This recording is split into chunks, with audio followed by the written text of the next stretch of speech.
आज माता पार्वती अपन पति से पूछा थे, अपन स्वामी से पूछा थे भगवान शंकर से, ये उपासना घाट है और वैराग्य घाट नीलगिरी पर्वत में काक भसुंडी महाराज जो हवे गरुड़ जी ला कथा सुनावत है। एक पक्षी है दूसर पक्षी ला कथा सुनावत है। अरे हमारा अधिकार है जे मन मनुष्य जन्म लेकर के हमन कथा ला श्रवण कर। बड़े भाग को स्वामी तुलसीदास महाराज के थे, अजी बड़े भाग मानुष न पावा सुर दुर्लभ सतग्रंथ गावा है। बड़े भाग का बनी हमार शरीर जब हमन जब तक के हमारे भगवान के कथा अच्छा से नहीं सुनबो।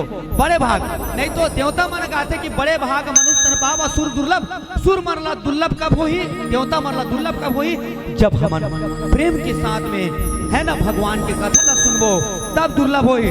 और तीसरा घाट कर्म घाट जेमा तीर्थराज प्रयाग में याज्ञवल्क्य मुनि जोन हवे भरत जी ला कथा सुनावत हवे, ये कर्म घाट है। और काशी में गंगा मैया की गोद में बैठ करके गोस्वामी तुलसीदास महाराज जोन हवे सुंदर कथा के रसपान करा थे। ये दीनता घाट है, दीनता घाट में आप और हम सब बैठे विराजमान हवे और जिन कथा ला सुनत हवन बोलो गोस्वामी तुलसीदास महाराज की जय।